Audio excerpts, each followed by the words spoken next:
ववतु सहनौ भुनक्तु सह वीर्यं करवावहै तेजस्विनावधीतमस्तु मा विद्विषावहै।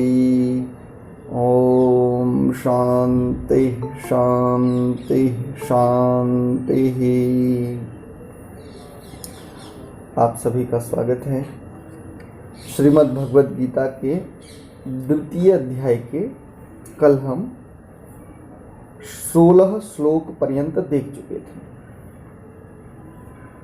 एक बात आप में से कई को स्पष्ट होगी, संभवतया किसी को स्पष्ट ना हो, तो हम ये बात आपके साथ साझा करना चाहते हैं।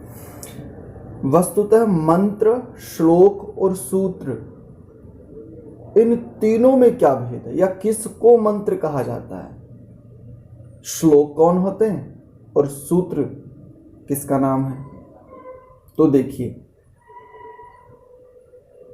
जो 4 वेद हैं, इन 4 वेदों में लगभग 20,379 मंत्र हैं। मोटा मोटा कहें तो 20,500। इन 20,500 ऋचाओं का नाम मंत्र है। केवल ये मंत्र हैं। वेदों में जो होते हैं उनको मंत्र कहा जाता है। ठीक है। श्लोक किसी भी ऋषि के हो सकते हैं, किसी भी विद्वान के हो सकते हैं, किसी भी मनुष्य के हो सकते हैं। छंदबद्ध एक रचना, उसको श्लोक कहते हैं। वस्तुतः मंत्र भी छंदबद्ध होते हैं, किंतु ये मनुष्य नहीं रच सकता। ये परमपिता परमात्मा की व्यवस्था में उन्हीं की कृपा से उच्च जो स्थितियां हैं जिन आत्माओं की, उनको प्राप्त होता है जब सृष्टि का निर्माण होता है। तो मंत्र कहते हैं वेदों को। वेदों में जो है, वेदों में जो कुछ है उन सबको मंत्र कहते हैं। चारों वेदों में लगभग 20,000 के आसपास जो हैं वो मंत्र। श्लोक भी होते छंदबद्ध ही हैं, किंतु वो मनुष्यों द्वारा रचित होते हैं। और सूत्र भी इसी प्रकार से होते हैं। जैसे अष्टाध्यायी में सूत्र हैं, दर्शनों में सूत्र हैं। ठीक है, इस प्रकार से एक सूत्र मैथ में भी होता है। जो गणित है ना, गणित, वहां पर भी सूत्र काम करते हैं। ठीक है, किंतु यहां पर मुख्य रूप से देखें तो ये भी मनुष्यों कृत होते हैं या ऋषियों द्वारा भी रचे जाते हैं। चलिए, एक चंद्रकांता माता जी हैं, उनका कल हमें एक वॉइस मैसेज आया था कि आचार्य जी समय हो गया था और मेरे 2 प्रश्न थे वो मैं पूछ नहीं पाई। तो उन्होंने कहा कि 42वें श्लोक में कुछ इस प्रकार की चर्चा है वहाँ कि ये जो जाति धर्म है, ये जो कुल धर्म है, इसको लेकर के उनका कोई प्रश्न था। है क्या चंद्रकांता माता जी हैं कक्षा में? नहीं है? चलिए, उनके प्रश्न को फिर पश्चात ही लेंगे जब वो जुड़ेंगे। जी नमस्ते। तो देखिए, 16वें श्लोक को एक बार पुनः दोहरा लेते हैं। ना सतो विद्यते भावो ना भावो विद्यते सतः उभयोरपि दृष्टोन्तस्तनयोस्तत्वदर्शिभिः। तत्वदर्शियों ने क्या देखा है? तत्वदर्शियों ने, तत्ववेत्ताओं ने क्या जाना है कि इन दोनों को ठीक ठीक जाना है। किन दोनों को? कि जो वस्तु नहीं है वो उत्पन्न नहीं की जा सकती, हो सकती, परमात्मा भी नहीं कर सकते, क्योंकि परमात्मा भी बड़े नियमबद्ध हैं। वो अपने नियमों के विरुद्ध कदापि कुछ नहीं कर सकते। हम चेतनाएं, हम मनुष्य स्वतंत्र हैं, किंतु हम कुछ भी कर सकते हैं। लेकिन परमात्मा बड़े नियमानुकूल है रहते हैं। यदि वो शुद्ध न्यायकारी है तो वो न्यायकारी ही हैं, वो परिवर्तित नहीं होते, इसलिए उनको अपरिवर्तनशील इसलिए कहा जाता है। ठीक है। और जो पदार्थ नहीं है उसको उत्पन्न नहीं किया जा सकता। जो एग्जिस्ट नहीं करता उसको हम क्रिएट नहीं कर सकते। क्योंकि क्रिएशन वही संभव है जहां एग्जिस्टेंस है। ठीक है। तो दूसरी बात, और जो वस्तु है उसको पूरी तरह समाप्त नहीं किया जा सकता। अब कौन वस्तु है? तो देखो, दो प्रकार की वस्तु संसार में है, एक लिविंग आइटम है, एक नॉन लिविंग। इसको अपनी भाषा में देखें तो एक चेतन सत्ताएं हैं और एक जड़ सत्ताएं। चेतन सत्ताएं दो प्रकार की हैं, परमात्मा और आत्मा, जिसको हम चेतना भी कह देते हैं, जिसको हम जीवात्मा भी कह देते हैं। और दूसरा पदार्थ क्या है? जड़ है। वो दूसरा पदार्थ जड़ है, वो है प्रकृति। इसी प्रकृति से मिलकर के ये सृष्टि बनी है। ठीक है। इस संसार में जो भी कुछ दृश्यमान पदार्थ हैं, जो भी कुछ स्थूल पदार्थ हैं, वो सब किससे मिलकर के बने? इसी मूल प्रकृति से मिलकर के बने। ठीक है। तो इसको कह रहे हैं कि भाई जो पदार्थ हैं वो नष्ट नहीं किए जा सकते, उनको पूरी तरह समाप्त नहीं किया जा सकता, कदापि समाप्त नहीं किया जा सकता, और जो नहीं है उनको उत्पन्न नहीं किया जा सकता। ऐसा जो तत्ववेत्ता लोग जान लेते हैं। कैसा? कि ये जो आत्मा है ना, ये सत्य है, अर्थात आत्मा को कभी भी नष्ट नहीं किया जा सकता, चेतन पदार्थों को कभी भी नष्ट नहीं किया जा सकता। और तो और दोनों को लेंगे हम यहाँ, केवल चेतन को ही नहीं, जड़ पदार्थों को भी पूरी तरह समाप्त नहीं किया जा सकता। यानी अभाव, जो वस्तु है उसका अभाव नहीं हो सकता कभी भी। ये यहां पर एक बात ये कहना चाह रहे हैं। एक बात और इसमें आपके साथ जोड़ लेता हूं। जैसे कई लोग कहते हैं कि भूत है, प्रेत है और क्या है, डाकनी है, शाकनी है, पीर है, मजार है, ये है, वो है, ना जाने क्या क्या है। तो हम पीछे से देखते हुए आ भी रहे हैं, और यहाँ पर भी एक छोटी सी बात कह देता हूँ। देखो, यदि हम किसी आत्मा को बहुत अधिक शक्तिशाली माने, और कब माने? जब वो अपने देह का त्याग कर चुका है, तो ये बालपन की बात है मात्र, इसके अतिरिक्त कुछ नहीं। क्योंकि भूत प्रेत हम कब मानते हैं? जब उस शरीरधारी चेतना ने वो शरीर त्याग दिया हो, जब उसका देहांत हो गया, मृत्यु हो गई हो, मृत्यु के उपरांत ही तो भूत प्रेत बनते हैं ना। तो वस्तुतः अब देखो, जिस मनुष्य का, एक मनुष्य का कितना सामर्थ्य हो सकता है, क्या कर सकता है एक मनुष्य, और कितना कर सकता है? अरे भाई, जब उसके पास साधन, उसका साधन था ये देह, ये मनुष्य देह, वो जब कुछ तुम्हारा नहीं बिगाड़ पाया। अब जब उसने देह त्याग दिया है, अब तुम्हारा क्या बिगाड़ लेगा भाई? सबसे पहले तो ये सोचो, जिसके पास साधन ही नहीं है, अब वो तुम्हारा करेगा क्या और कैसे करेगा?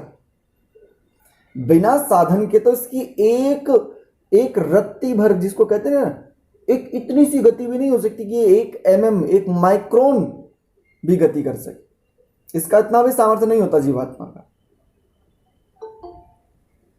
समझ रहे हैं? तो इस बात को बस संक्षेप में कह रहा हूं कि भाई जो सत्ता नहीं है वो सत्ता उत्पन्न नहीं की जा सकती। ये केवल क्या है? अविद्या और अज्ञानता है, और कुछ रोग होते हैं और कुछ वेग होते हैं। संक्षेप में कि आप कहते हो तो फिर ये इतने बड़े बड़े ऐसे तगड़े तगड़े काम कैसे कर देते हैं कि उसमें वो भूत आ गया, उसमें प्रेत आ गया, उसने उठा के कई को फेंक दिया। तो यहाँ पर मानसिक रूप से देखेंगे तो मनोविकार होते हैं। क्या होते हैं? एक मानसिक रोग होते हैं और एक मन का वेग होता है। यानी उसका वेग इतना तीव्र हो जाता है कि हम सभी लोग अपने पूरे शरीर का लगभग 5% के आसपास, 10% कर लेते होंगे, बस इससे अधिक प्रयोग नहीं कर पाते जितना सामर्थ्य हमारे पास है। किंतु जब वेग, मानसिक उन्माद या मानसिक वेग होता है, या कोई व्यक्ति रोगी होता है, तो वो अपने, चूंकि वो तो पागल है, उसे नहीं पता कि क्या होने वाला है, तो वो अपने शरीर के सामर्थ्य का, उस देह के सामर्थ्य का लगभग 50% से भी अधिक प्रयोग कर लेता है। तो हमें क्या लगता है? हाँ, अब हम मानने को विवश हो जाते हैं कि भाई इसके भीतर तो वास्तव में कोई भूत प्रेत डाकनी शाकनी आ गई। तो नासते विद्यते भावो, जो एग्जिस्ट नहीं करता वो उत्पन्न नहीं हो सकता, वो उसका भाव नहीं हो सकता। भाव अर्थात उत्पन्न, उसकी उत्पत्ति। और ना भावो विद्यते सता, जो है उसको समाप्त नहीं किया जा सकता। ठीक है, इसमें एक और बात साझा कर लेता हूँ। यदि हम अभ्युपगम सिद्धांत से माने कुछ समय के लिए कि हाँ ये भूत प्रेत आदि होते हैं आत्माएं, तो आत्मा की तो भूत प्रेत संज्ञा ही नहीं है। सबसे पहले आत्मा की तो केवल आत्मा संज्ञा है। भूत और प्रेत ये जो संज्ञा हैं, यदि व्याकरण के आधार पर देखेंगे तो भूत कहते हैं जो बीत चुका हो। अब क्या कि जैसे मान लो इस समय मेरी आयु 30 वर्ष है, तो 29 वर्ष बीत चुके, तो 29 वर्ष मेरे लिए क्या है? भूत। और इसी को तो कहते हैं भूतकाल। अच्छा, प्रेत क्या किसका नाम है? तो जिस देह से आत्मा और प्राण या दोनों जा चुके हो, उस देह की, उस मृत शरीर की, उस डेड बॉडी की, वो जो पार्थिव शरीर है जिसको पार्थिव भी कह देते हैं आप, उसकी प्रेत संज्ञा, और उसके लिए अंत्येष्टि संस्कार है ही, और अंत्येष्टि के पश्चात कुछ नहीं शेष रहता। ठीक है, चलिए 17वां श्लोक देख लेते हैं आज। चंद्रकांता माता जी जुड़ गए हैं, तो आपके प्रश्न को प्रश्नकाल में ले लूंगा माता जी। ठीक है, चंद्रकांता अरोरा जी हैं। कल आपने मुझे एक वॉइस नोट भेजा था, दिन में बहुत अधिक व्यस्तता रहती है, तो आपके किसी प्रश्न का उत्तर दे पाना कई बार संभव नहीं होता, तो आपके उस प्रश्न को, दोनों प्रश्नों को प्रश्नकाल में ले लूंगा। चलिए 17वां श्लोक देख लेते हैं। अविनाशी तु तद्विद्धि येन सर्वमिदं ततम् विनाशम अव्ययस्यास्य न कश्चित कर्तुमर्हति। क्या कह रहे हैं? अविनाशी, नाश रहित तू, लेकिन तत् उसे, विद्धि तत्विद्धि उसको जानो। किसको? येन सर्वम इदम ततम, जिससे संपूर्ण शरीर, इदम यानी यह, ततम परिव्याप्त है, आच्छादित है। किससे आच्छादित है? तो देखो उसके लक्षण बता रहे हैं। विनाशम अव्ययस्य, विनाशम देखें तो नाश के अर्थ में, और अव्ययस्य को देखेंगे तो अविनाशी का, अर्थात जिसका, जिस अविनाशी का नाश संभव ही नहीं है। अस्य, इस, न कश्चित कोई भी, कर्तुम अर्हति, अर्थात इस अविनाशी का नाश करने में कोई भी समर्थ नहीं है। उसको तुम, उस नाश रहित को तुम जानो। किसको? जो इस संपूर्ण देह में विद्यमान है, संपूर्ण शरीर में विद्यमान है, परिव्याप्त है। परिव्याप्त कैसे? तो देखो इसको ऐसे ले लीजिए, जैसे आपका यहाँ पर एक प्रश्न होता है कि आचार्य, हो सकता है कि आचार्य जी ये जो आत्मा है क्या ये फिर पूरे शरीर में होता है? तो यदि पूरे शरीर में होता है तो फिर आत्मा तो छोटा बड़ा हो जाता है ना। मनुष्य का शरीर हो तो छोटा, और हाथी का हो तो और बड़ा हो जाएगा, और व्हेल मछली का हो जाए तो उससे भी बड़ा हो जाएगा, है ना। ऐसा प्रश्न आएगा ना। तो देखिए, वस्तुतः आत्मा ना सिकुड़ता है ना फैलता है, यानी ये परिवर्तनशील नहीं है। आत्मा कोई रबड़ नहीं है, ठीक है, इसमें कोई परिवर्तन नहीं आता। यदि मूल स्वरूप में देखें तो आत्मा भी अविकारी है, एक देशी है, लेकिन अविकारी, बहुत सूक्ष्म है, बहुत सूक्ष्म। श्वेताश्वेतर उपनिषद में इसके विषय में चर्चा आती है कि जो हमारा बाल होता है ना, बाल के अग्रभाग के 10,000 भाग कर लिए जावें, उतना सूक्ष्म। अब ये भी बात बिल्कुल एग्जैक्ट नहीं, मतलब उन्होंने भी माइक्रोन से मापा नहीं है वो, लेकिन सूक्ष्मता को बताने के लिए ये सांकेतिक यहां पर प्रयोग किया है कि इतना सूक्ष्म, बाल ही इतना सूक्ष्म होता है। अब उसके भी 10,000 भाग किए जाए तो वो कितना सूक्ष्म हो जाएगा। अब यदि कोई कहे कि तो अच्छा, तो इतना है आत्मा, तो यदि संसार भर के आत्माओं को जोड़े तो कई सारे बाल इकट्ठे हो जाएंगे, ऐसा ना। इसके लिए एक और सुंदर चर्चा आती है कि संसार भर के समस्त आत्माओं को, मतलब एक समझाने की दृष्टि से कही गई एक ऋषि के द्वारा, यदि संसार के समस्त आत्माओं को एकत्रित किया जाए तो सुई की नोक के अग्रभाग पर सारे आत्मा आ जाएंगे। ऐसा संसार में जितने भी आत्मा हैं हम नहीं जान सकते, लेकिन परमात्मा जानते हैं। तो यहाँ पर भी समझाने की दृष्टि से लक्षण उस रूप में एक बात कही गई है, ठीक है, लक्षणा के आधार पर उस सूक्ष्मता को बताने के लिए, ठीक है।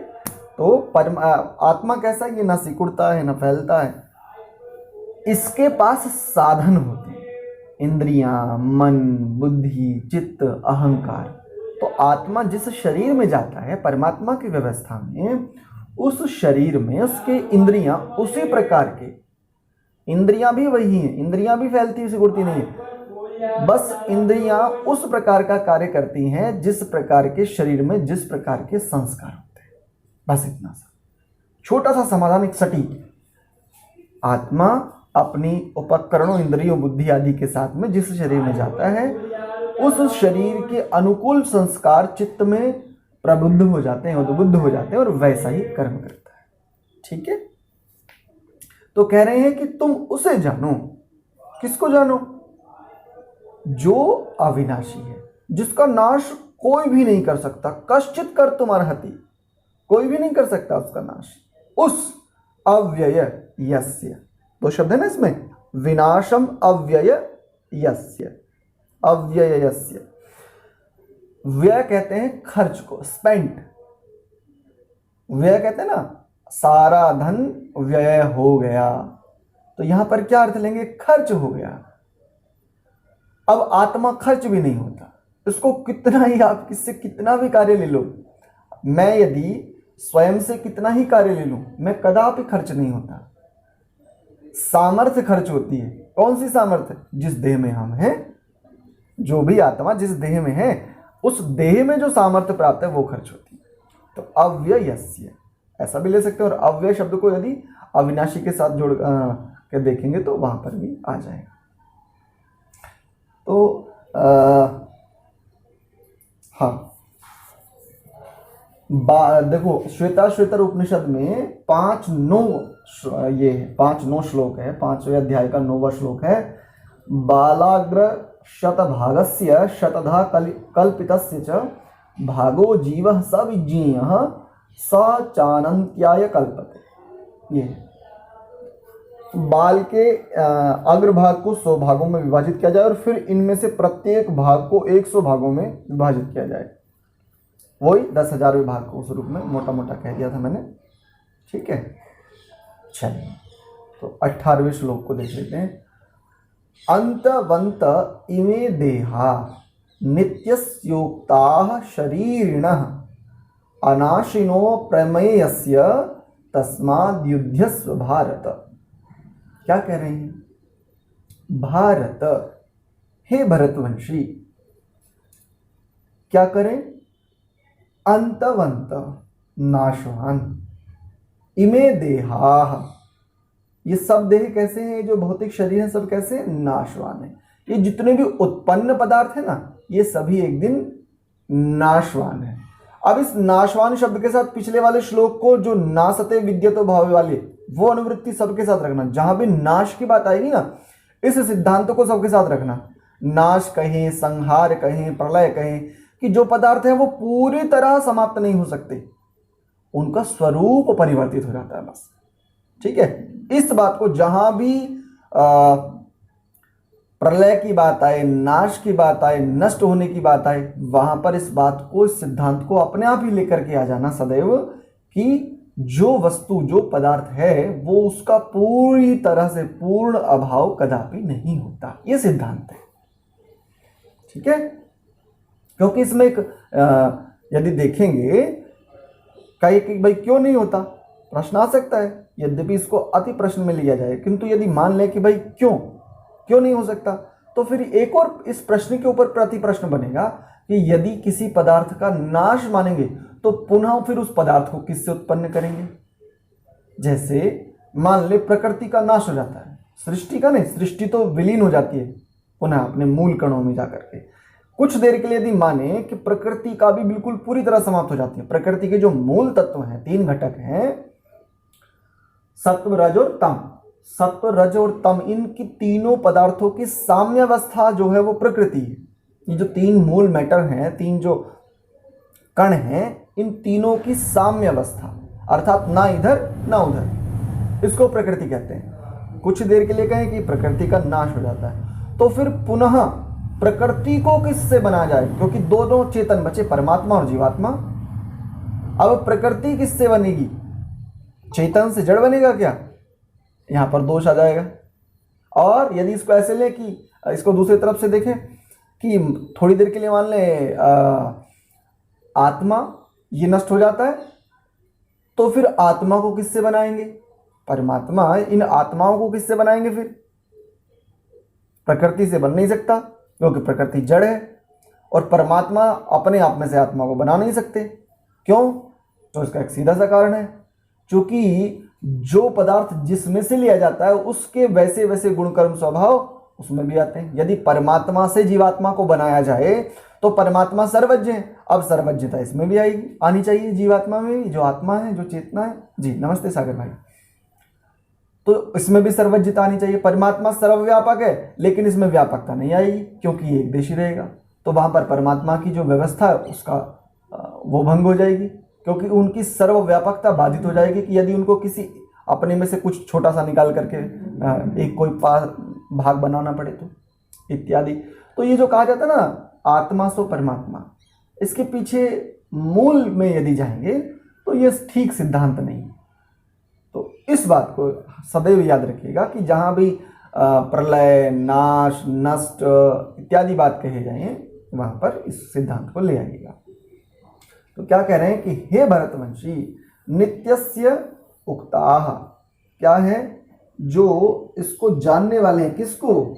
नित्य को, नित्यस्य, नित्य स्वरूप जिसका है उसको जानने वाले हैं, उक्ताः कहे जाते हैं, शरीरिणः, देहधारी जीव का। ठीक है। अनाशिनः, तो इसका जब पदच्छेद करेंगे तो अनाशिनः अप्रमेयस्य, ऐसा होगा। कभी नाश नहीं होने वाला अनाशिनः, और अप्रमेय से मापा नहीं जा सकता, इसको मापा नहीं जा सकता। किसको? जो आत्मा है। तस्मात् युद्धस्व भारत, कि हे भरतवंशी अतः युद्ध करो। इससे क्या सिद्ध होता है? कि इसलिए युद्ध करो। क्यों? कि ये जो देह कैसी है? नाश रहित, ये नाशवान है, और जो देहधारी है अर्थात आत्मा है वो कैसा है? वो कभी नाश नहीं होने वाला, वो उसका कभी नाश नहीं होता, वो भी अविनाशी है। और कैसा है? यहाँ पर भी एक सूक्ष्म थोड़ी बात बता रहे हैं ऊपर वाली बात को, कि वो अप्रमेयस्य है, मापा नहीं जा सकता, अत्यंत सूक्ष्म। कोई शस्त्र ऐसा नहीं बना जो उसको भेद सके, कोई अग्नि ऐसी नहीं बनी जो उसको तपा सके, कोई जल ऐसा नहीं बना जो उसको भिगो सके, वायु भी कोई ऐसी नहीं है जो उसको सुखा सके। तो आप कुछ भी कर लो, कुछ भी कर लो, आत्मा का कुछ नहीं बिगड़ सकता। अब इस बात को अपने जीवन में धारण करने के लिए बड़ी उच्च साधना करनी पड़ती है। ठीक है। क्योंकि सुनने मात्र से, केवल सुनने मात्र से वो जो सिद्धांत है, जो विद्या है, ज्ञान है, वो हमारे जीवन में नहीं आता, उस पर हमें इम्प्लीमेंट करना पड़ता है। ठीक है। तो अविनाशी, अप्रमेय तथा शाश्वत जीव के भौतिक शरीर का अंत अवश्यंभावी है, अतः हे भरतवंशी युद्ध करो। कि ये जो आत्मा है इसका तो नाश नहीं होता, किंतु ये जो इसके पास शरीर है ना, देह है, ये तो नाशवान ही है। तो जब ये इसका नाश होना ही है तो फिर तुम्हें युद्ध करने में समस्या क्या है? तो युद्ध करो। ऐसा 19वां श्लोक देखते हैं। या एनम वेत्ति हंतारम यश्चैनम मन्यते हतम उभौ तौ न बीजानीतो नायम हंति न हन्यते। जो, यह जो, विसर्ग का लोप हो गया। एनम, इसको, किसको? वेत्ति, जानता है, हंतारम, मारने वाला, यह च एनम मन्यते हतम, ऐसा पदच्छेद करेंगे तो हंतारम मारने वाला, और जो इसे मानता है। कैसा मानता है? हतम, इसे मरा हुआ मानता है। तो उभौ तौ न बीजानीतः, वो दोनों क्या हैं? ये देखेंगे तो दोनों वे कभी नहीं जानते हैं। क्या नहीं जानते हैं? ना अयम हंति न हन्यते।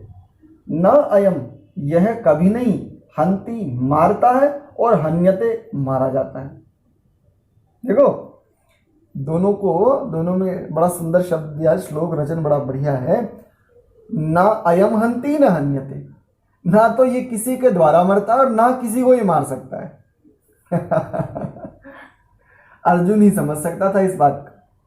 सौभाग्य सब उन लोगों को भी मिला होगा संभवतः यार, जिन्होंने सुना होगा, किंतु ये अर्जुन बड़ा सौभाग्यशाली है, बड़े उच्च सिद्धांतों को श्रवण कर रहा है। वैसे योगी है, तपस्वी है, उसको भगवान कृष्ण भी अनेकों उच्च संबोधन दे रहे हैं, किंतु ये बड़ा सौभाग्यशाली है अर्जुन। और उस अर्जुन ही की भांति हम भी बड़े सौभाग्यशाली हैं कि हम भी भगवान कृष्ण के उस काल में कहे गए वचनों को आज भी जान पा रहे हैं। ठीक है, तो हम भी सौभाग्यशाली। अब देख लीजिए इसका अर्थ, जो इस जीवात्मा को मारने वाला समझता है या इसे मरा हुआ समझता है। दो लोग हो गए ना, एक ऐसा है जो इसको मारने वाला समझता है कि मैं उसे मार दूंगा, कहते ना आई विल किल यू। कई बार जब वर्तमान परंपरा में आजकल मॉडर्न जिनको कहा जाता है, तो बच्चे पढ़ते हैं, तो जब उनमें कई बार झगड़ा हो जाता है आपस में, तो वो इस तरह का एक वाक्य बोलते हैं कि मैं तुम्हें मार डालूंगा। एक ये, और एक दूसरा कैसा है, वो तो मर गया। लोक में व्यवहार है ना, बोले अरे वो क्या नाम था उसका, विनीत, वो तो मर गया। अब ये उसको क्या मान रहा है, मरा हुआ। अरे भाई, ये जो दोनों है ना, कि मैं उसको मार दूंगा, मैं उसको बिल्कुल जान से मार दूंगा, ये बात, और वो तो मर गया, ये वाला। ये जो दो व्यक्ति हैं, दोनों कैसे हैं, ये दोनों अज्ञानी हैं। अज्ञो वै भवति बाला पिता भवति मंत्रधा। ये दोनों बालक हैं। जो उसको मरा हुआ मानता है ये भी बालक है, और जो इसको मारने यानी मैं उसको मार दूंगा जो ऐसा जानता है या ऐसा मानता है, ये भी अज्ञानी। बेचारे दोनों अज्ञानी। क्यों? तो ना अयम हंति ना हन्यते, ना तो ये किसी को मारता और ना ये किसी से मारा जा सकता है। इसलिए जीवात्मा भी कैसा है, अमर है, अमर है, अमर। आत्मा कभी नहीं मर सकता, किसी के द्वारा नहीं मारा जा सकता। हम जिस शरीर में हैं, शरीर भी अवस्थांतरित हो जाएगा, अवस्था परिवर्तन हो जाएगी बस इसकी। अभी ये संघात में, फिर ये विघटन हो जाएगा शरीर में, जिन जिन से मिलकर के बना है, और विघटित होकर के उन्हीं तत्वों में विलीन हो जाएगा। विलीन शब्द है, ठीक है। तो ये आत्मा क्या है, तो आत्मा कभी नहीं मरेगा। अब एक और छोटा सा चित्रण करता हूं। आने वाले समय में संभावना है कि परमाणु युद्ध होंगे, बहुत अधिक संभावना है, और इस पृथ्वी पर जीवन नहीं बचेगा। बहुत शीघ्र ही ऐसी स्थितियां बन जाएंगी, क्योंकि विद्या और स्थितियों का ह्रास प्रतिदिन होता जा रहा है, और परमाणु शक्तियां बढ़ रही हैं। यद्यपि बैन कर दिया था, जो एक सभा बनाई गई थी सब कुछ देशों की मिलकर के, लेकिन इंटरनली बहुत सारे लोग अभी भी परमाणु हथियार विकसित कर रहे हैं। इजराइल भी उनमें सम्मिलित है।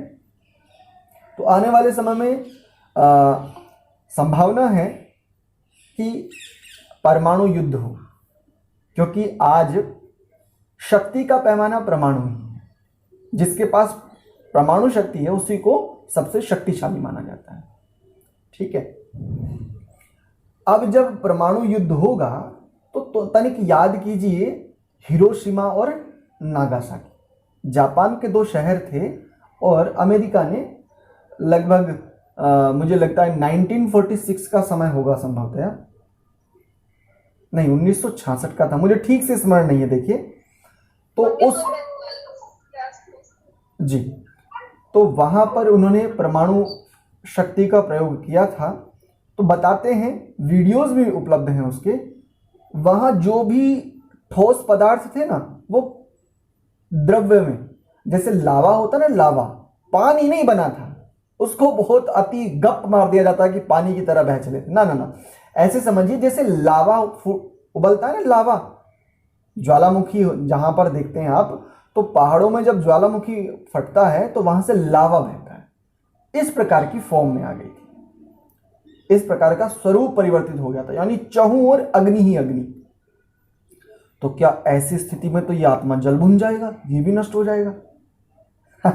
ये जो परमाणु युद्ध की मैं बात कर रहा हूं, मैं इसलिए करना चाह रहा हूं कि प्रायः हमें बड़ा भय होता है, और भय का कारण है अभिनिवेश क्लेश, अर्थात एक ऐसा क्लेश जो हम सबको मृत्यु का बोध कराता है या मृत्यु से भय दिलाता है, उस क्लेश का नाम है अभिनिवेश। और ये तो बड़े बड़े विद्वानों को भी होता है, आप ये मत समझो, आप अपने आप को ये मत समझना कि हमें तो क्या है, मुझे भी है। हाँ, मुझे भी है अभिनिवेश क्लेश, मुझे भी मृत्यु से भय है, क्योंकि मेरे पास जानकारियां हैं कि आत्मा अविनाशी है, आत्मा नाश रहित है, अव्ययस्य है। ठीक है, मेरा ज्ञान नहीं बना है। जिस दिन मेरा ज्ञान बन जाएगा उस दिन फिर ठीक है, कोई समस्या नहीं। तो भय सबको है। तो मूल बात क्या है? मूल बात ये समझिए कि मान लीजिए परमाणु युद्ध हुआ तो आपके मन में एक प्रश्न आएगा, तो फिर तो आत्मा भी समाप्त हो जाएगी ना। न हन्यते न हंति न हन्यते, न अयम हंति न हन्यते। ना ये किसी के द्वारा मारा जा सकता है और ना ये मरता है। ठीक है, ये किसी को मारता है ऐसा। चलिए 20वां श्लोक देख लीजिए। ठीक है, स्पष्ट है जी ये श्लोक? किसी को स्पष्ट ना हो तो बताएं। स्पष्ट है भाई? देखो, कक्षा में जुड़ा करो। कक्षा में जुड़ने का अर्थ क्या होता है? प्रश्न करना, उत्तर लेना, ठीक है, बताना कि यहाँ समझ आ गया, यहाँ नहीं आया, ठीक है। चल ठीक है। अभिनिवेश क्लेश को आप समझ सकते हैं, योग दर्शन की कक्षा में दीक्षा जी समझाती ही हैं। संक्षेप में मैं एक संकेत कर देता हूँ। अभिनिवेश नाम की एक स्थिति है चित्त में, जो चित्त हमें जब मृत्यु आती है, किसी को भी यदि मृत्यु आती है तो उसको भय होता है। मृत्यु से हर कोई बचना चाहता है ना, तो मृत्यु से जो बचने की जो ये स्थिति है, इसको कहते हैं मृत्यु का भय। और मृत्यु का भय जिस स्थिति के कारण है उसका नाम है अभिनिवेश क्लेश। अभिनिवेश क्लेश के कारण मृत्यु का भय आत्मा को होता है। ठीक है, अविद्या अस्मिता राग द्वेषा अभिनिवेशाति पंच क्लेशा, इस प्रकार से योग दर्शन में एक सूत्र आता है। ठीक है, तो इन 5 क्लेशों में ये एक क्लेश है जिसको अभिनिवेश क्लेश कहते हैं। ये मृत्यु का भय कराता है, किसको? चेतन तत्व को। ठीक है, चलिए 20वां श्लोक देख लेते हैं। बड़ा सुंदर श्लोक है और प्रायः मंचों से भी बोला जाता है। न जायते म्रियते वा कदाचिन, नायम भूत्वा भविता वा न भूयः, अजो नित्यः शाश्वतोऽयं पुराणो, न हन्यते हन्यमाने शरीरे। कहते हैं न जायते न म्रियते, ना तो ये कभी जन्मता है और ना कभी मरता है। कौन? आगे तो बताऊंगा कौन। न जायते न म्रियते वा कदाचित, कभी भी नहीं। कभी भी से तात्पर्य क्या लेंगे? ना वर्तमान में, ना भूतकाल में और ना भविष्य काल में। जी दानवीर जी नमस्ते। तो कह रहे हैं ना जायते ना म्रियते वा, ना तो ये मरता है और ना जन्मता है। आत्मा ना जन्म लेता है और ना इसकी मृत्यु होती है। वा कदाचित, किसी भी काल में। किसी भी काल में कैसे? तीनों कालों को लेंगे भाई, 3 ही तो काल होते हैं। नायम भूत्वा भविता वा न भूयः। ठीक है, कि ना तो ऐसा है कि ये भूत्वा होकर, भविता होने वाला, अथवा वा अथवा ना भूयः, अथवा पुनः होने वाला है। ठीक है, अजो अजह, कैसा है ये? अजन्मा है, नित्य, और कैसा है? नित्य है। क्योंकि नित्य पदार्थ कौन होते हैं? जिसका ना जन्म हो और ना जिसकी मृत्यु हो। तो जन्म और मृत्यु, अब ये दोनों प्रश्न क्या, इनका बड़ा सुंदर समाधान करूंगा। पहले पूरा श्लोक देख लेते हैं। तो अजह, अज है, अज कहते हैं अजन्मा, जिसका जन्म ना हो। नित्य, और जो नित्य हो। नित्य किसको कहते हैं? जिसका ना जन्म हो ना जिसकी मृत्यु हो, जो सदैव रहने वाला हो, शाश्वत हो। एक शब्द और दूं, अरे ये आत्मा भी सनातन है, सनातन। अब सोचो संसार में जितने आत्माएं हैं क्या वो सभी सनातन है? तो इसका उत्तर है हाँ, वो सभी सनातन ही तो हैं, क्योंकि जो शाश्वत है, जो अपरिवर्तनशील है, जिसका जन्म नहीं हुआ, जिसको मृत्यु संभव नहीं है, वही तो है सनातन। उसी को तो कहते हैं नित्य। तो आगे भी इसमें भी आया देखो, शाश्वतः अयम पुराण। कैसा है? शाश्वत है, स्थायी है ये। हाँ, जिसका आदि ना हो अंत ना, वही बात हम कह रहे थे। तो शाश्वतः अयम पुराण। कैसा है? ऐसा भी नहीं है कि ये सबसे प्राचीन हो ना, क्योंकि सबसे प्राचीन कहोगे तो सबसे प्राचीन का मतलब क्या लोगे? कभी ना कभी तो इसका आदि मानोगे ना। तो जो आदि और अंत इन दोनों के परे हो, आदि समझते हो? स्टार्टिंग पॉइंट, और अंत बोले तो लास्ट, एंडिंग पॉइंट। तो यदि इसको आदि कहीं पर मानोगे कि नहीं आत्मा उस काल में जन्मा था, तो उससे पहले कहां था फिर? और यदि कहो कि नहीं उस काल में आत्मा समाप्त हो जाएगा, मर जाएगा आत्मा, तो फिर कहेंगे फिर उसके बाद क्या होगा? तो ये सनातन तो नहीं रहा, बचा, ये शाश्वत नहीं बचा, ये नित्य नहीं बचा। ये जो उन्होंने कहा ना, अजः नित्यः शाश्वतः अयम पुराण, कैसा? ये पुराना नहीं है, ये सबसे प्राचीन नहीं है। कैसा है? ना हन्यते, ना तो ये मारा जाता है, और हन्य माने शरीरे, और ना ये मारा शरीर में, ना तो ये शरीर में मारा जाता है। किस स्थिति पर? हन्यते शरीरे, ना हन्य माने, ऐसे इसको देखेंगे कि जब शरीर मर जाता है, शरीर की मृत्यु होती है। ध्यान से समझिए, शरीर मृत्यु को प्राप्त होता है, आत्मा नहीं। इसको कह रहे हैं कि शरीर के मारे जाने पर आत्मा नहीं मारा जाता। ठीक है? ना हन्यते, हन्य माने शरीर, शरीर के मारे जाने पर आत्मा नहीं मारा जाता। अब देखो, जन्म और मृत्यु दोनों प्रश्नों के उत्तर दे रहा हूं। जन्म किसे कहते हैं? जब आत्मा जन्म ही नहीं लेता, तो फिर ये जन्म किसके हो रहे हैं? क्या शरीर के? अब यहां पर कुछ ये बात अटपटी सी लगती है। अच्छा, फिर मृत्यु किसकी हो रही है? यदि भगवान कृष्ण की इस बात को लें तो इसका वैदिक सिद्धांत क्या कहता है, सैद्धांतिक पक्ष इसका क्या है? तो देखो, जन्म और मृत्यु, इन दोनों को समझ लो आज ध्यान से।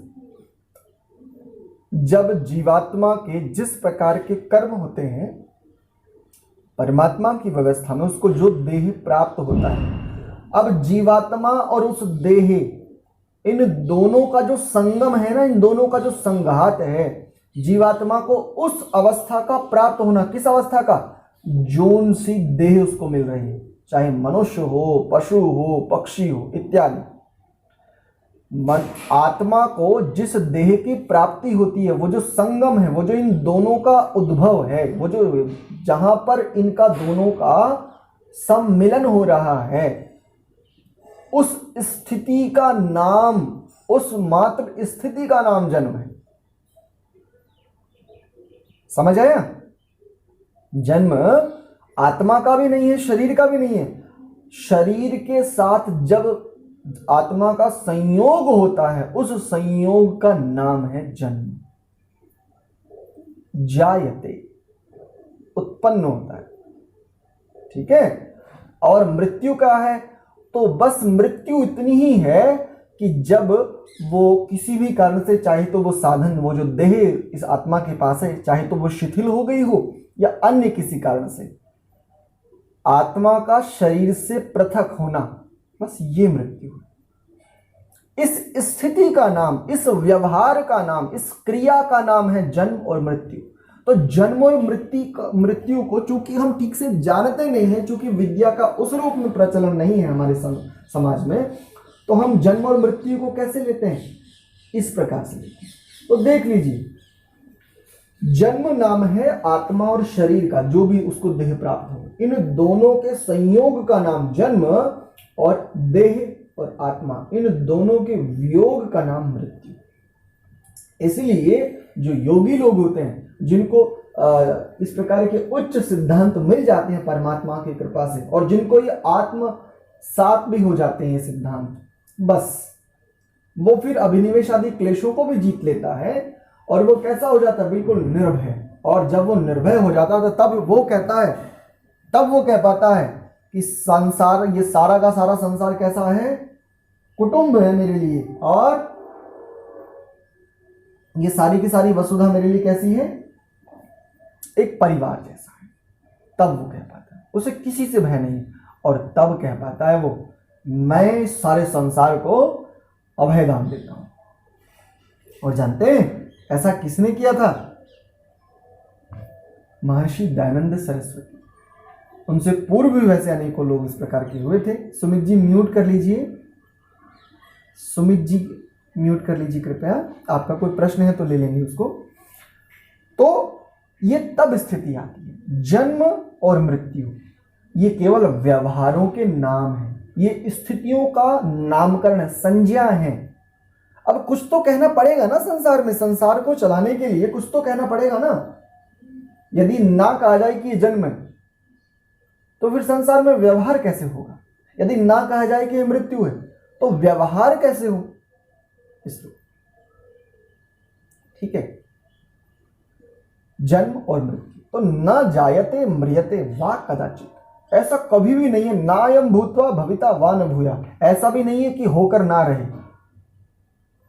और ये कभी न जन्मता है ना इसकी मृत्यु होती है। अजह नित्यः शाश्वतः अयम पुराण, ये बहुत पुराना नहीं है, प्राचीन नहीं कह सकते आप इसको, क्योंकि प्राचीन का मतलब क्या था? ओल्डेस्ट ना, ये तो सनातन है, ये तो शाश्वत है, अजन्मा है, नित्य है, और ना हन्यते हन्य माने शरीर, शरीर के मारे जाने पर भी इसकी ये नहीं मारा जाता। ठीक है, 20 श्लोक हो गए, 21वां देख लेते हैं। सुमित जी म्यूट कर रहे थे, क्या आपका कोई प्रश्न है यहाँ पर इस श्लोक को लेकर के? यदि है तो पूछ लीजिए सुमित जी। ये पुराणों मतलब ये पुराना नहीं है, आत्मा के संदर्भ में कहेंगे तो इसको, हाँ, पुराने को, पुराण शब्द का यदि यहाँ पर पुराना शब्द का अर्थ करेंगे तो पुरातन, ऐसा नहीं, पुरातन करेंगे इसका अर्थ। ये पुरातन मतलब क्या है? हाँ जी जी जी, मतलब ये पुरातन मतलब पुराना? नहीं नहीं नहीं, पुरातन कहते हैं जो काल के बाद, काल से बाधित ना हो, काल से भी परे जिसकी स्थिति हो। क्योंकि जिसको हम नया और पुराना कहते हैं वो व्यवहार किसके कारण होता है? समय के कारण, काल के कारण। ठीक है, यदि और पुरातन मतलब जो समय से भी परे जिसकी स्थिति हो वो पुरातन। हाँ जी, तो समय को नापा नहीं जा सकता। हाँ, समय की परिधि जिसको अपने उसमें नहीं ले सकती, ऐसा। ठीक है, चलिए, सुमित जी म्यूट कर रहे थे, आपका भी कोई प्रश्न है? हाँ पैमिला माता जी। आचार्य जी नहीं है, कोई प्रश्न नहीं है। अच्छा ठीक है, गलती से म्यूट हो गया था। अच्छा कोई बात नहीं, कोई बात नहीं। तो 21, जी जी, पैमिला माता जी कोई प्रश्न है क्या? ये पुराण मतलब अनादि भी बोल सकते हैं? हाँ हाँ बिल्कुल बोल सकते हैं, पुरातन को अनादि कह लीजिए। जी।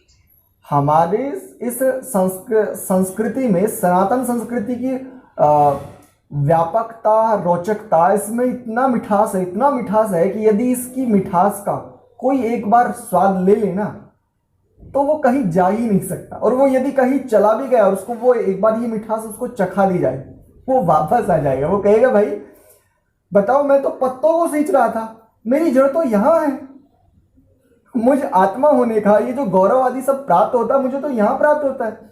आज तक तो मैं तो आज तक ये सोच रहा था कि मैं जड़ों को सींच रहा हूं, लेकिन आज पता चला कि मैं तो पत्तों को भी, गीलों को नहीं, सूखे पत्तों को सींच रहा था। अच्छा, मेरी जड़ ये है। तो इस सनातन संस्कृति में बड़ी मिठास है। ये किस आधार पर मैंने कहा? यहाँ एक बात को कहने के लिए इतने शब्द हैं और उन शब्दों का इतना बड़ा बड़ा रोचक अर्थ है कि जब जानते हैं और पढ़ते हैं ना, बड़ा आनंद आता है। तो सनातन कोई सरल नहीं है कि बहुत ऐसे हलवा है कि बस खा लिया और समाप्त। सनातन तो अनंत है, इसकी परिकल्पना तो बुद्धि भी नहीं कर सकती। चलिए, तो 21वां श्लोक और देख लेते हैं। वेदा विनाशिनम नित्यम या एनम अजम अव्ययम। पदच्छेद कर रहा हूं। कथं स पुरुषः पार्थ कं घातयति हन्तिकम। कह रहे हैं वेद जानता है। किसको? अविनाशी, अविनाशी को। और नित्यम शाश्वत, शाश्वत को जानता है। यह कौन? जो एनम, इसको, किसको? आत्मा को। और एक और बात देखिए, इसमें आया है अजम, अजन्मा है। अव्ययम, निर्विकार। अब देखो तो फिर ये विकार कहां से आते हैं आत्मा के पास? कल देवांग जी का भी एक प्रश्न आया था कि आचार्य जी ये जो संयम आदि है वो कह रहे थे कि वासनाओं को जो हम उस रूप में नियंत्रित कर लेते हैं वो सब, तो ये विकार कहां से आते हैं? ये तो आत्मा को अविकारी कह रहे हैं। ठीक है, इस प्रश्न का समाधान। ठीक है, और आगे देख लेते पूरे श्लोक को। कथम स पुरुषः, कैसे यह वह पुरुष, पार्थ, हे पार्थ, हे अर्जुन, कैसे वह पुरुष कम घातयति हंति कम, किसको मरवाता है और किसको मारता है भाई? कम घातयति, किसको मरवाता है, और कम हंति, किसको मारता है? किसको मरवाता है और किसको मारता है, ऐसा। और कैसा है ये आत्मा? निर्विकार है। देखो अजन्मा तो पीछे समझ में आ गया कि जिसका जन्म ना हो, लेकिन अव्ययम शब्द का यहां पर ये अर्थ करने निर्विकार। अब देखो, वैसे मैं इसकी चर्चा कर चुका, लेकिन इसको थोड़ा स्पष्ट कर देता हूं कि निर्विकार कैसे है। आत्मा मूल स्वरूप में निर्विकार ही है, इसमें कोई विकार नहीं है। आत्मा जो मूल इसका स्वरूप है ये निर्विकारी। इस आत्मा की निर्विकार अवस्था को प्राप्त करने के लिए ही योगी लोग योग करते हैं, ध्यान करते हैं, उपासना करते हैं। हमें अष्टांग योग का जो उपदेश आचार्यों आदि के द्वारा किया जाता है, जो शुद्ध परंपरा भी है, जो एक स्वस्थ परंपरा है, आत्मा के निर्विकार स्वरूप में स्वयं की स्थिति, यानी आत्मा स्वयं अपने आप को ठीक प्रकार से जान सके, वहां तक यात्रा करने के लिए अष्टांग योग है। वहीं तक यात्रा करने के लिए अध्यात्म है। चेतना की यात्रा दो प्रकार की होती है। मनुष्य, या यूं कहें कि कोई भी आत्मा इस समय, चूंकि मनुष्य अधिक संवेदनशील होता है उस रूप में देखें, क्योंकि ये सुख अधिक चाहता है, दुख बिल्कुल नहीं चाहता। अच्छा, काम कैसे करता है? जिनसे दुख मिले, जिनसे सुख मिलता है वैसे काम करना नहीं चाहता, क्योंकि इसके पास, बेचारे के पास समय नहीं। कुल एक दिन में कुल 24 ही घंटे इसके पास। अब कहां से करे बेचारा? इसका भाई क्या दोष? अब एक दिन में कुल 24 घंटे जिसके पास हो, उसके पास समय कहां से होगा? इतने सारे तो काम होते हैं बेचारे के पास। ठीक है, तो उसको इस रूप में देखेंगे। देख लीजिए कैसा है आत्मा? अविनाशी है। निर्विकार शब्द को मैं बता रहा था, तो मूल रूप में यदि देखेंगे तो ये कैसा है? निर्विकार है। तो ये विकार कहां से आते हैं? ये जो चित्त है ना, चित्त नाम का एक इसके पास साधन है। अंतःकरण में, अंतःकरण चतुष्टय कहा जाता है। मन, बुद्धि, चित्त और अहंकार, ये 4 प्रकार के आत्मा के पास साधन है। इनको सूक्ष्म शरीर भी मान लो थोड़ी देर के लिए। अंतःकरण, अंदर के उपकरण, अंदर के साधन। जीवात्मा की गति 2 प्रकार की होती है। ये 2 प्रकार से गति करनी चाहिए मनुष्य जीवन में। मनुष्य ही तब बनता है। यानी ये जो मनुर्भव जनाया द्रव्यम, ये जो ऋग्वेद कहता है, ये मनुष्य बनना क्या है? तो जब ये दोनों गतियों को समझ ले कि आत्मा से साधन के साथ, ये जो मनुष्य देह है इसके साथ बाहर भी गति करता है, लेकिन यही मनुष्य देह है जिसके साथ या जिसकी सहायता से ये भीतर भी गति करता है, स्वयं में अवस्थित होने का प्रयत्न करता है। चेतन हो चैतन्य यहाँ, और चैतन्य का भी हो महाप्रयाण। ये जो महाप्रयाण वाली बात कही थी ना माता जी, शोभा माता जी, ये यही बात है। तो चेतन, जो चैतन्य और चैतन्यता का भी जो ये महाप्रयाण वाली बात है, ये आंतरिक यात्रा, यानी ये स्वयं में अवस्थित हो जाए। ये कविता की ये जो पंक्ति है ये इस रूप में। तो ये मूल रूप में देखें तो आत्मा भी निर्विकारी है। अब इसको एक उदाहरण से समझ लीजिए, समय हो गया वैसे। कैसा है? आत्मा के ऊपर संस्कारों की, वो दोनों प्रकार के हो सकते हैं, या वृत्ति कह लीजिए, संस्कार से अच्छे से समझ में आएगा। दोनों प्रकारों के संस्कारों की धूल बैठ गई है, जिससे किसमें? चित्त में। क्योंकि आत्मा किससे देखता है? चित्त की सहायता से देखता है।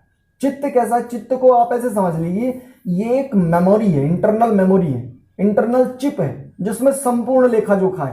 परमात्मा को कुछ लिखने की आवश्यकता नहीं है। परमात्मा ने एक चित्त नाम का उपकरण लगा रखा है, एक मेमोरी चिप लगा रखी है, और उसकी जीबी कभी खर्च नहीं होती, उसकी जीबी कभी समाप्त नहीं होती। इतने जीबी का चिप है जिसको चित्त कहते हैं।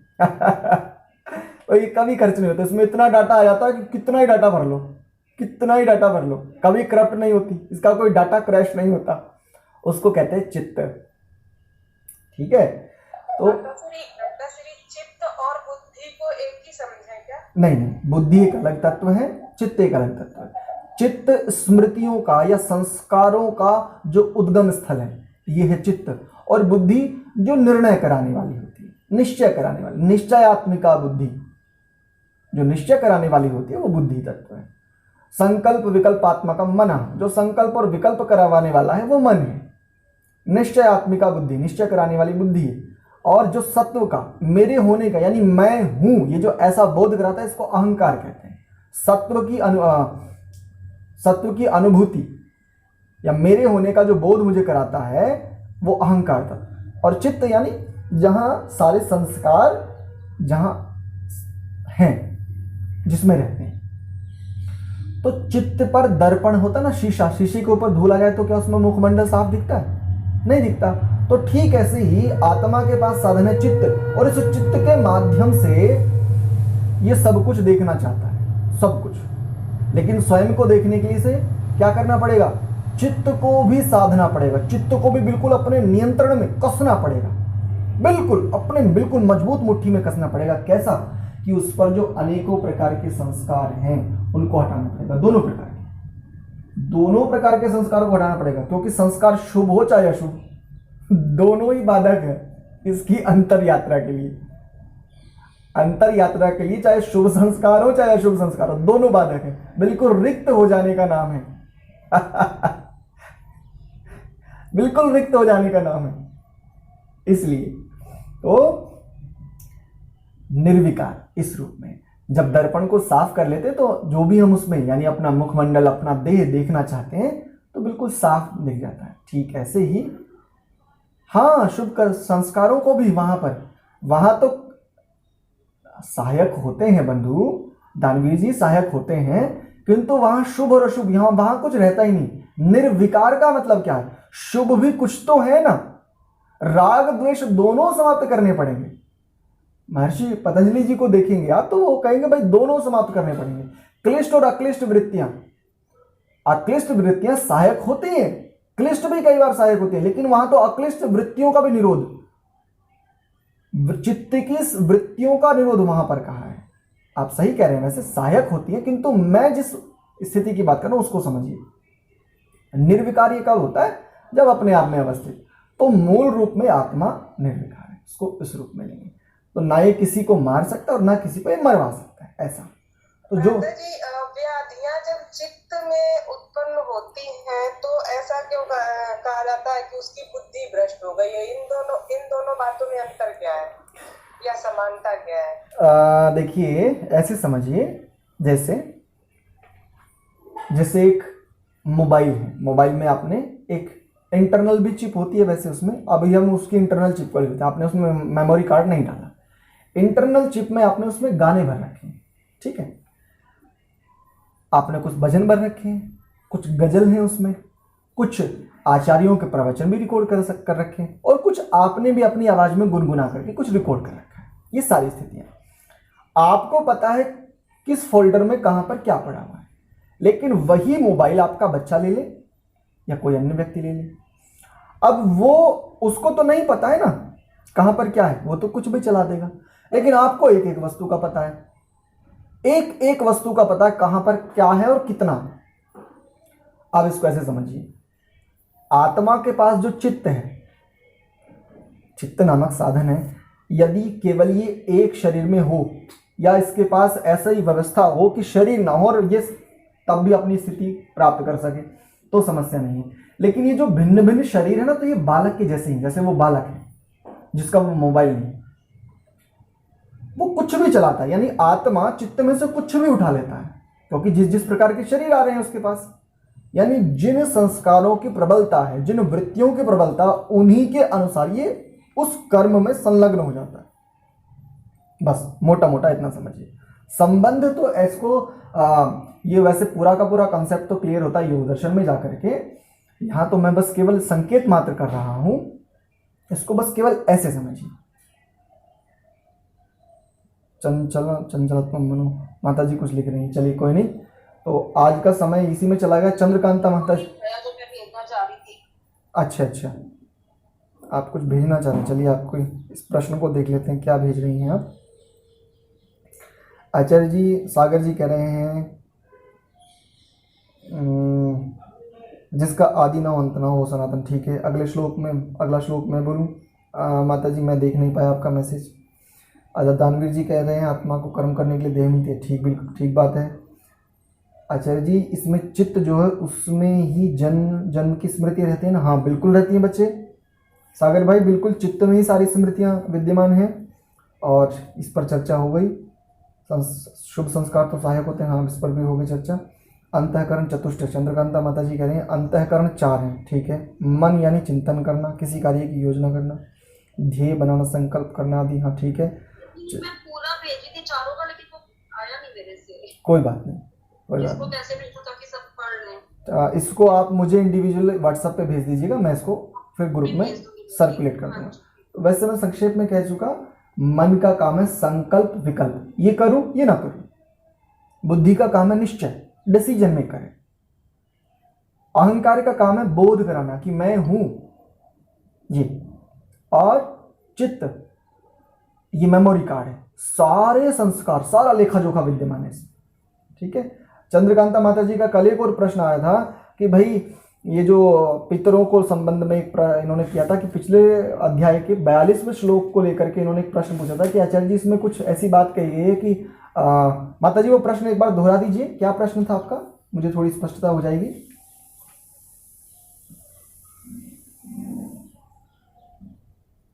श्राद्ध और तर्पण ना मिलने से कुल घातियों के पितर गिर जाते हैं, तो ये वाला तो ये तीनों इकट्ठे जुड़े हुए हैं, कुल जाति नष्ट हो जाती है, ठीक है जी। और बहुत काल तक नरकों में वास, नरक मतलब दुखों में रहना। नहीं देखो, यदि हम पितरों का तर्पण ना करें, श्राद्ध ना करें, तो नरकों में वास हो जाता है। अपने किसी भी स्तुत्य देव को ले लीजिए जिसको आप अपना आराध्य देव मानते हैं, या उसको आप इस रूप में ले लीजिए जिसको आप अपना आइकॉन मानते हैं, रोल मॉडल मानते हैं, भगवान कृष्ण, भगवान श्री राम, श्री हनुमान, जिसको भी ले लीजिए। यदि हम इनका ये जो अभी हम कर रहे हैं, इनका श्राद्ध कर रहे हैं, तर्पण कर रहे हैं, यदि हम ये ना करें तो भगवान कृष्ण तो 16,108 स्त्रियों के पति हैं, अत्यंत भोग विलासी व्यक्ति हैं। फिर वो विवाह के उपरांत, विवाह के बाद भी, शादी के बाद भी उस व्यक्ति ने अपनी पत्नी के साथ संबंध नहीं बनाए, 12 वर्षों का कठोर तप किया। ये जो स्थितियां, ये नरक में वासी तो है। जो हमारे पितर हैं, यदि पितरों की शुद्ध स्वस्थ परंपराओं को ठीक से ना जाना जाए और ना जनाया जाए, इनका श्राद्ध ना किया जाए, मैंने कल की कक्षा में भी कहा था कि मृतकों और जीवितों दोनों के लिए श्राद्ध करना चाहिए। जीवितों के लिए इस प्रकार से कि उनको आत्मा मान करके उनके साथ व्यवहार करे, और जो मृत हैं उन आत्मा के उस देह में रहते हुए क्या क्या शुभ आचरण थे, उत्तम आचरण थे, उनको उस रूप में। तो यदि उनका इस प्रकार से तर्पण श्राद्ध ना करें तो वो किस प्रकार से गिर जाते हैं, लंबे काल तक नरक कैसे भोगते हैं। भगवान श्री कृष्ण देखो नरक ही तो भोग रहे हैं एक प्रकार से, उनके नाम से, उनको लेकर के क्या क्या संसार में प्रचलित है। उनकी मामी को उनकी प्रेमिका बता दिया, बताओ, ऐसे मर्यादित, ऐसे संयमी पुरुष। अच्छा, ये इश्क लड़ाने का समय इनको कब मिला, ये समझ में बात नहीं आती। बेचारे 6-7 वर्ष की आयु में इनका यज्ञोपवीत उपनयन संस्कार हुआ, गुरुकुल में चले गए। वहां से विद्या अध्ययन करने के बाद मतलब विद्या पूरी नहीं हुई थी, वहीं से युद्ध आरंभ हो गए। समाज में आए, अपने वापस लौट करके आए तो पुनः ऐसी ऐसी भयंकर स्थितियां आई, युद्ध में जीवन रहा। विवाह भी किन परिस्थितियों में किया, उसके बाद एक पुत्र भी, फिर 12 वर्ष के लिए ब्रह्मचर्य पालन करने के लिए कि भाई ऐसा पुत्र चाहिए, वहां चले गए। तो ये इश्क कब लड़ाया इन्होंने, इस बात समझ में नहीं आती। तो ये जो कलंक को धो रहे हैं, मैंने कहा था ना, ये जो भगवान कृष्ण, अब केवल भगवान कृष्ण तो एक उदाहरण मात्र है, जिसको भी हम अपना पूज्य मानते हैं उसकी मट्टी पलीत कर देते हैं, इसको ऐसे समझ लीजिए। और ये जो मट्टी पलीत करना, यही हमारे पूर्वजों का, हमारे पितरों का नरक में वास है। और इनको जो पानी देने वाली बात है, ये पानी देने वाली बात क्या है, तो इसको ऐसे समझिए, पितरों को पानी देने का मतलब क्या होता है, जो उनके शुभ आचरण हैं उनको हम क्या करें, उनको हम शुभ ही जाने, ठीक ठीक जाने। कहते हैं ना, तूने तो अपनी बड़ों की बात को पानी दे दिया। तो ये बड़ों की बात को पानी देने का मतलब उनके शुभ व्यवहार को, उत्तम आचरण को हमने स्वीकार किया और हमने अपने जीवन में भी लेके आए। इस रूप में वहां चर्चा, वैसे मैंने ये रखी थी माता जी, शायद आप उस समय नहीं समझ में आया हो, कोई बात नहीं। अब स्पष्ट है चंद्रकांता माता जी? जी। और ये कुल धर्म जाति धर्म, हाँ, कुल धर्म जाति धर्म, इस प्रकार से जाति शब्द को देखेंगे तो ज्या अवबोधने, इस धातु से जाति शब्द निष्पन्न होता है। अब इसको यदि सामान्य अर्थ करें तो हमारे एक आचार्य वो अर्थ करते हैं जाति जो कभी नहीं जाती, अर्थात एक आत्मा को जो देह प्राप्त है, अब वो देह उसी देह में रहेगा। ऐसे समझिए, मनुष्य यदि है तो मनुष्य कुत्ता नहीं बन सकता, यदि बंदर है तो वो बंदर ही रहेगा, वो मनुष्य नहीं बन सकता। और जो थ्योरिया ये कहती है कि हमारे पूर्वज बंदर थे तो उनके होंगे, हमारे पूर्वज तो भगवान कृष्ण जैसे थे, हमारे पूर्वज तो महर्षि पतंजलि जैसे थे। जिनके पूर्वज बंदर हैं वो चले जाए वहां जहां इस प्रकार की स्थितियां। तो जाति जो कभी नहीं जाती, लेकिन जाति कहते समुदाय को। अब मनुष्य समुदाय, पशु समुदाय, पशुओं में भी ये गाय जाती है ना, ये समुदाय हो ना गाय नाम का, ये भैंस है, ये बकरी है, ये ऊंट है, ये घोड़ा है, ये खच्चर है, ये गधा है इत्यादि। जाति मतलब समुदाय विशेष को कहने के लिए, जिससे जाना जाए। ठीक है, एक पूरे जीवन तक जो नहीं जाती, जो बदलती है, उसको कहते हैं जाति। एक और धर्म, ये जो जाति धर्म आदि वाली बात आप कह रहे हो, जिसको धारण किया जाता है। अब दो प्रकार के धर्म होते हैं, एक होता है कुल धर्म। कुल धर्म यानी परिवार की परंपराएं। ठीक है, परिवार की, हमारे बड़ों की जो परंपराएं, स्वस्थ परंपराएं, वो होता है कुल धर्म। और जाति, जैसे हम हैं तो सभी मनुष्य, लेकिन अपने अपने आधार पर कुछ परंपराएं होती है हमारी सार्वजनिक, जैसे यज्ञ हम सभी को करना चाहिए, अग्निहोत्र, बलि वैष्णदेव हम सबको करना चाहिए। जो रोगी हैं, पतित हैं, कुत्ता यानी जोपाए हैं, दुपाए हैं, कृमि आदि, इन सबको हमें यथा योग्य अपने सामर्थ्य अनुसार इन सबका सत्कार करना चाहिए। इनको भी कुछ ना कुछ हमें देना चाहिए, अन्न आदि पदार्थ। तो ये कैसी परंपराएं हैं? ये सार्वजनिक है। बस इसमें अंतर इतना ही है, हाँ बिल्कुल, धर्म ध्रिय धारण पोषण योग, इस धातु से धर्म शब्द सिद्ध होता है। ध्रिय धारण पोषण योग, जहां धारण और पोषण हो। धारण भी कैसा? जो पोषित करने वाला। देखो इस विषय, इस बार बाद में आऊंगा। तो जाति धर्म, कुल धर्म मतलब किस कुल की क्या परंपरा है। जैसे भगवान कृष्ण या भगवान श्री राम की परंपराएं क्या थी? इनके रघुवंशियों के कुल की एक परंपरा थी, ये प्रातः और सायं दोनों समय, संध्या दोनों समय अग्निहोत्र जब तक ना कर ले, ये अन्न का एक कण नहीं लेते थे। ये इनकी शुद्ध परंपरा, ये इनके कुल की परंपरा थी। इनके यहाँ यदि कोई भी विद्वान ब्राह्मण आ जाए तो उसका आदर सत्कार यथोचित होता था, प्राण तक उसको, यदि उसने कहा कि मुझे तुम्हारे प्राण चाहिए तो ये मना नहीं कर सकते थे। ये इनकी कुल की परंपरा है। बस संक्षेप में इतना ही समझ लीजिए। स्पष्ट है माता जी? आचार्य जी नमस्ते। जी नमस्ते शिवदत्त जी। ये आपने आपके लिए आपके पर्सनल ग्रुप पर, पर्सनल नंबर पर व्हाट्सएप किया है जी। किसी सज्जन ने लिखा है भगवान श्री कृष्ण की आयु जी। तो 32 वर्ष में तो विवाह दिखा रहे हैं वो। कितना? 32 साल के जब हुए थे, 32वें वर्ष में आए थे, तब तो विवाह दिखा रहे हैं। मतलब कैसा कैसा इन लोगों को पता नहीं है, क्या बनाते हैं। 33वें वर्ष में प्रथम ने जन्म लिया। जी। कहाँ से क्या लाते हैं, ये क्या है? चलिए, वैसे इस प्रश्न का कोई बहुत अधिक महत्व नहीं है, किंतु आपका प्रश्न तो उत्तर दे देता हूं। ऐतिहासिक, ठीक है, उत्तर सुनिए।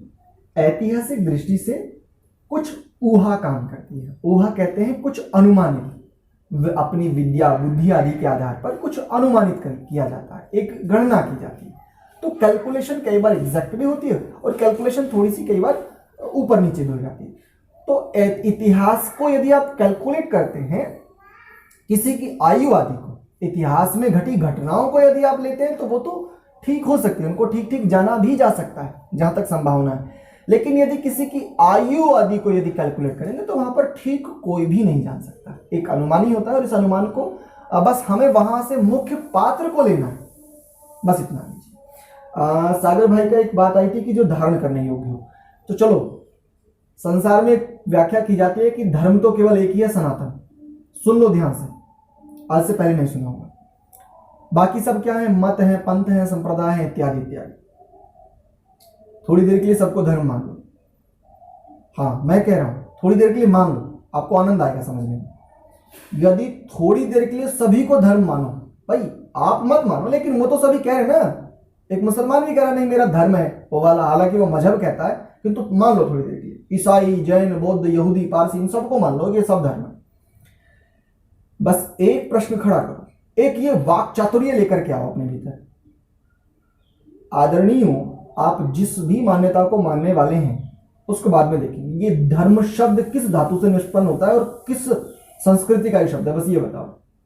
तो द्रिय धारण पोषणयोः, आपने जिस मान्यता को धारण किया है, ध्यान से समझना, बड़ा एक ही पंक्ति में उत्तर दे रहा हूं, क्या वो पोषित भी करता है? और पोषित स्थितियां कैसी होती हैं? जो स्वयं का तो पोषण करे ही करे, दूसरों को भी पोषण प्रदान करे। जहां भी ये स्थितियां घटित होती हो, करो ना धारण। थोड़ी देर के लिए यदि सबको धर्म माने तो धारण तो कर लो, चलो। केवल धारण करने का नाम धर्म नहीं है। एक व्याख्या की जाती है प्रायः कि केवल जो धारण किया जाए उसको धर्म।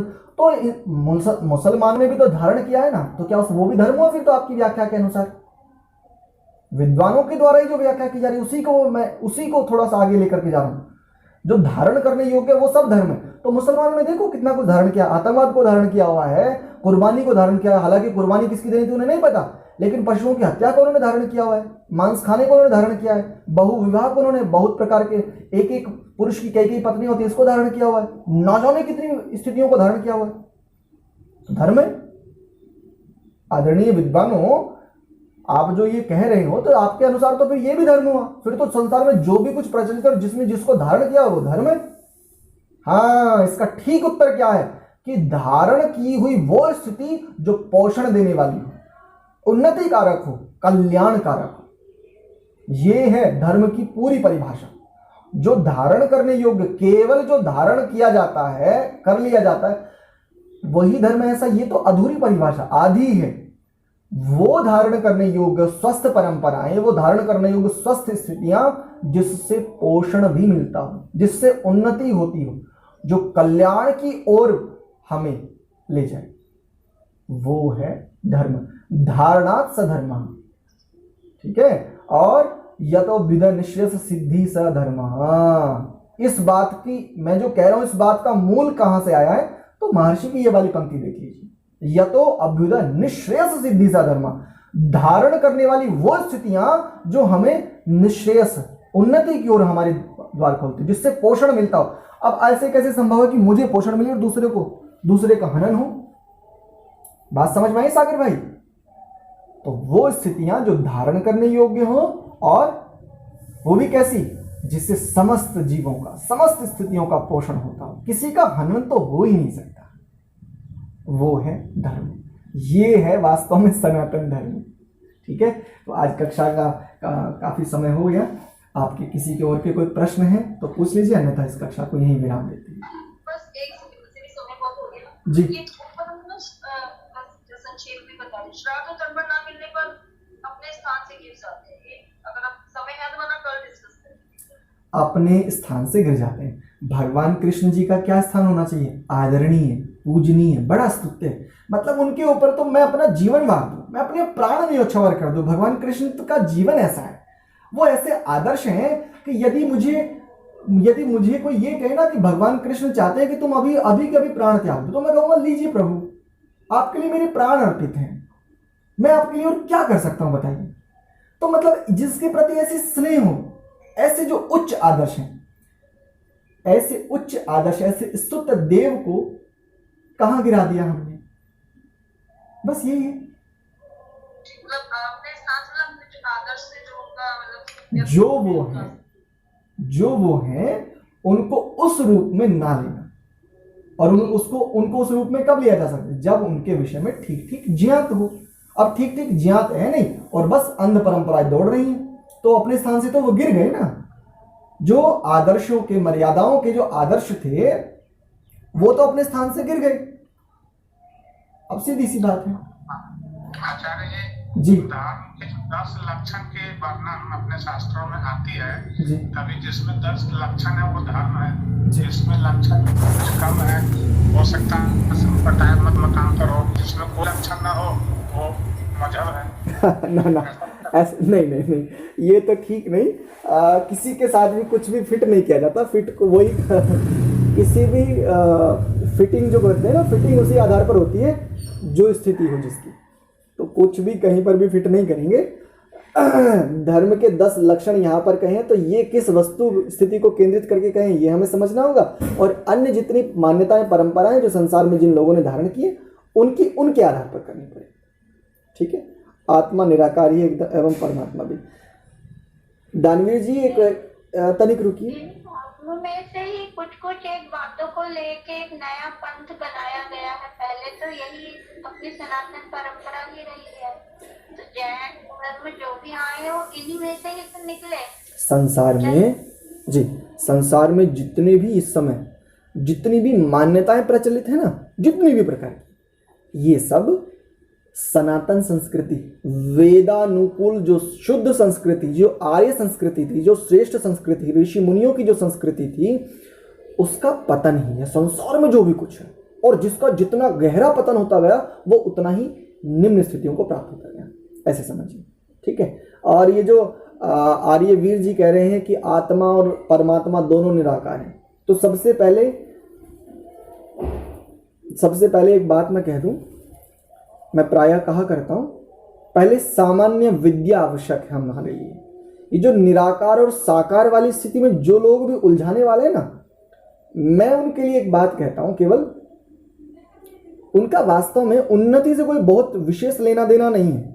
क्योंकि ये जो निराकार साकार वाला प्रश्न है ना, ये बुद्धि का विषय तो है ही नहीं, ये प्रत्यक्ष का विषय है, ये उच्च साधना का विषय है। तो जो भी विद्वान या जो भी लोग आपको इस झमेले में उलझाते हैं ना, उनसे बचिए, बस इतना ही। इस मनुष्य जीवन को सार्थक कीजिए, इसमें मत उलझिए। आत्मा साकार है या परमात्मा निराकार है, ये प्रत्यक्ष का विषय, और वहां तक जाने के लिए आपको बहुत गहन साधना, तपस्या करनी पड़ती है। अष्टांग योग को जीवन में प्रति श्वास धारण करना पड़ता है। तो आत्मा निराकार है और परमात्मा साकार है, ये इस झमेले में मत पड़िए। शाब्दिक केवल सहायक होते हैं, शब्द सहायक होते हैं यात्रा के लिए। तो यात्रा में ये बाधक है, साकार निराकार ये वो, यात्रा को बाधित मत कीजिए। यदि कोई डिवाइडर होता है ना, क्षमा चाहूंगा, ब्रेकर होता है, वो ब्रेकर क्या करता है, यात्रा को कम कर देता है। लेकिन यदि सड़क पूरी ही धंस जाए भूमि में, तो रुक गई ना यात्रा। तो ये जो साकार निराकार ये वो, इधर का उधर का, ये ऐसे ही समझो कि आपकी जो यात्रा, आपका जो पथ है, उस पथ की वो जो सड़क थी वो धंस गई नीचे। अब आपको या तो आप यहीं पर खड़े रहो या आप वापस जाओ। इसलिए अपने जीवन को सार्थक कीजिए, इनमें मत उलझिए।